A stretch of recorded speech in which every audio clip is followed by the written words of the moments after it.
There is a moment that tests everybody. It does not always look dramatic.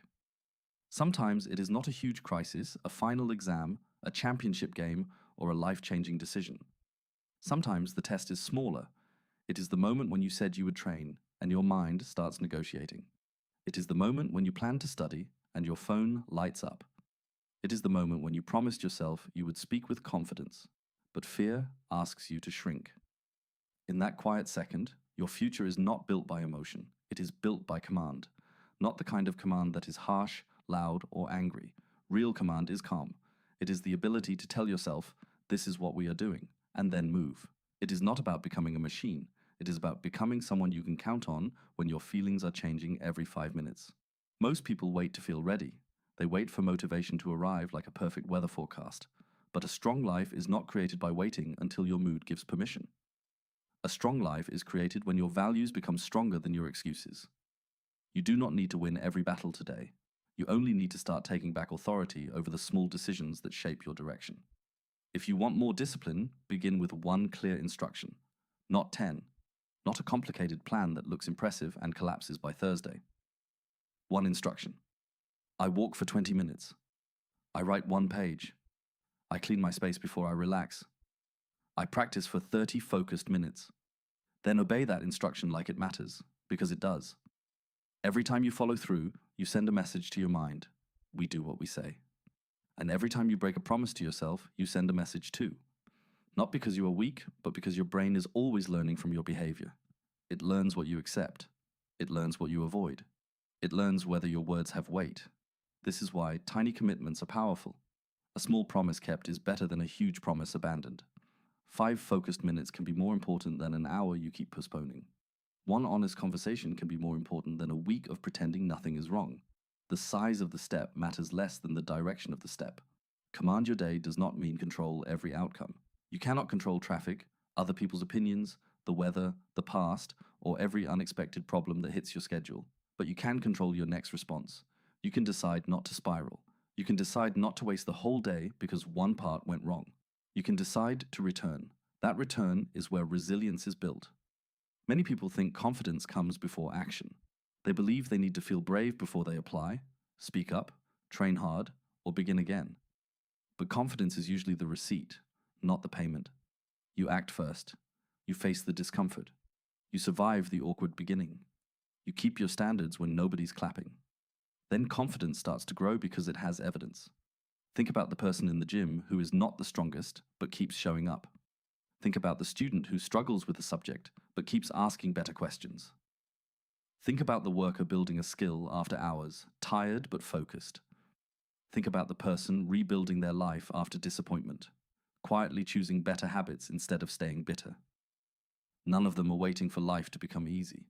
They are practicing command in the middle of pressure. And pressure is not always the enemy. Sometimes pressure reveals where you need a system. If you keep losing focus, do not just insult yourself. Change the environment. Put the phone in another room.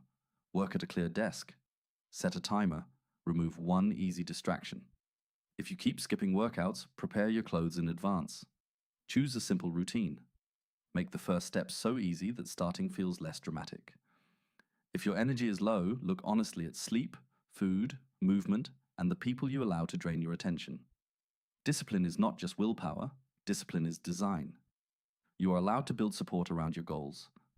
That is not weakness, that is wisdom.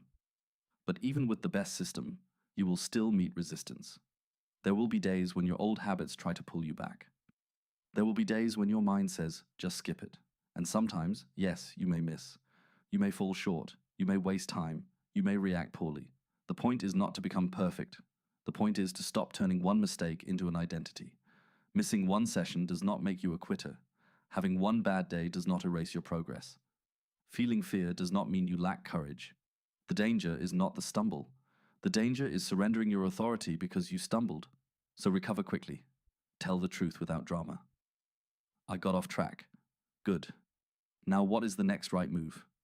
Not tomorrow's fantasy. Not a giant comeback speech. The next right move. Drink water. Open the book. Apologize. Put on the shoes. Send the message. Do the first set. Clear the first pile. Start the timer. Command returns through action. And self-respect grows when you stop needing every decision to feel comfortable. Comfort is useful for rest, but it is a terrible leader. If comfort leads your life, growth will always look like a threat. Effort will feel unfair. Feedback will feel personal. Delay will become normal. But when purpose leads, discomfort becomes information. It says, "This matters. This is stretching you. Stay present." You can be kind to yourself and still require more from yourself. In fact, that is one of the healthiest forms of self-respect. You are not punishing yourself when you choose the better path. You are protecting the person you are becoming. Protect your attention. Protect your standards. Protect your energy. Not by hiding from life, but by choosing what deserves access to you. Every day will offer distractions dressed as urgency, opinions dressed as truth, laziness dressed as self-care, fear dressed as logic. You do not have to obey every voice that appears in your mind. Pause, breathe, choose. That small pause is powerful. It creates space between impulse and action. In that space, you can remember who you are trying to become. You can ask, will this move me forward or will it keep me stuck? You can ask, am I avoiding pain now and creating more later? You can ask, what would I do if I respected my own potential?